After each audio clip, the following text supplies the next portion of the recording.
Hi, no sleep. My father let me in on a pretty monumental discovery today, and I need to share it with you all. I'm having a hard time believing it myself. My name is Mark Sergeyev, and I'm a half English, half Russian man. My mother is English, and my father is Russian. My father, when he was young, was a prolific mountain climber. He hasn't achieved anything to make him famous, but is very invested in the field and is very mountain savvy. For those of you who don't know, on the 2nd of February 1959, 9 Russian mountain explorers died on Kholat Syakhl. The causes of their death are still being disputed to this day due to the mysterious circumstances in which they all perished. Some were found wearing barely any clothes, their tents have been torn open from the inside, and a number of climbers have suffered wounds due to a compelling natural force. One climber was found without a tongue, without eyes, and others were found with burned limbs and fatal internal injuries.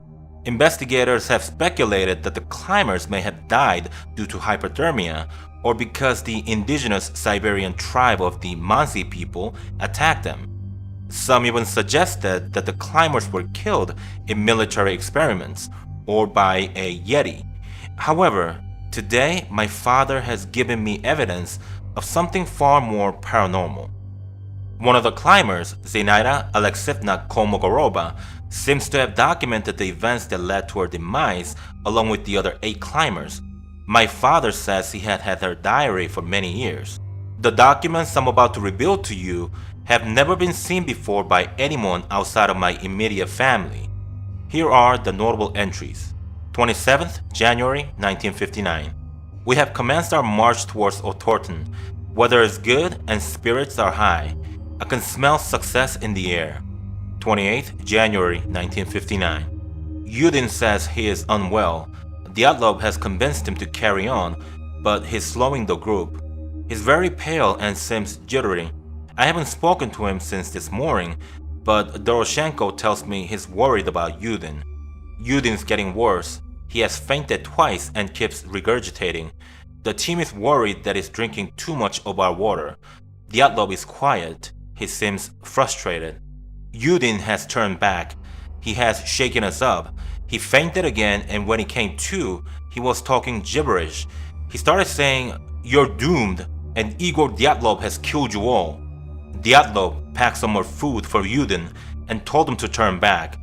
Before he left, he shouted, "You're all goners!" 1st February 1959. We have reached the mountain pass. Dyatlov reckons we'll reach Otorten in less than 10 days. The weather's worsening. A snowstorm started in the distance this morning, and the wind has blown it on top of us. Visibility is reduced. Dyatlov insists we carry on up the pass. We are 1.5 miles into the pass, and visibility is at a minimum. We have gone off course. We are too far west. We have decided to make camp on the mountain slope and wait for the blizzard to pass. It is nighttime now. I am fearful of some of my group. Earlier, Simeon was trying to light a fire inside of his tent, and Rustem kept on looking behind him and shouting, "Stop following us!" February 2nd, 1959. There were lights in the sky last night. They were so bright we could see them through the clouds and snow. Kalabathov thought he was hallucinating, and many started to drink more in fear they were dehydrated, but we all saw the lights. It was very odd. They were almost like street lanterns just floating in the sky. Dyatlov reckons we'll have to stay here another night. When he told us, Rustem started to cry. He has been off all morning, and we are all very worried. His sickness is not unlike Yudin's. We think he is developing a fever, which wouldn't be good for our supplies.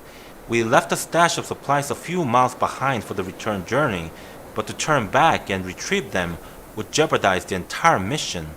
It's almost pitch black because no sun can make it through the snowstorm. There's a strange noise coming from the blizzard. It sounds like a humming. When it started, it sounded like someone was in pain, but when you listen closely, it sounds more like a distant train. Everyone in the group can hear it. Nikolai has suggested that As the blizzard sweeps the mountain pass, it whistles. Rustem is unconvinced. He says it's the people following us. Luckily, he's fallen asleep.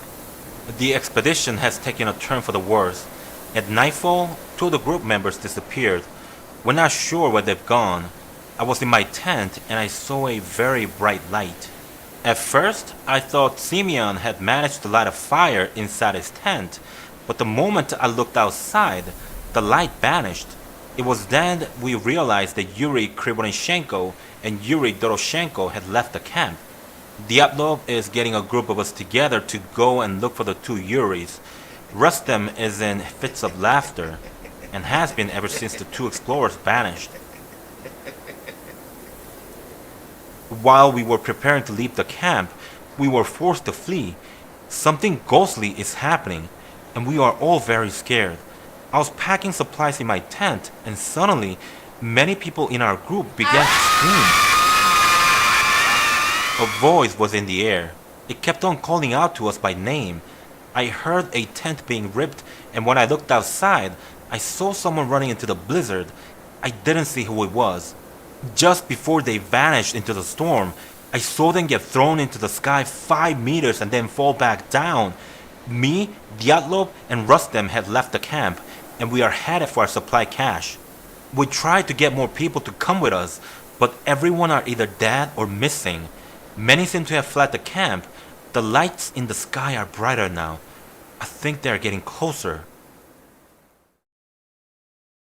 This diary was found on the body of Zinaida Alekseevna Kolmogorova by my father's brother, who was a member of the search team. My uncle didn't hand it over to the authorities and instead kept it until he was on his deathbed. He gave it to my father. I will send these documents to the Russian authorities tomorrow. I just felt compelled to share them first.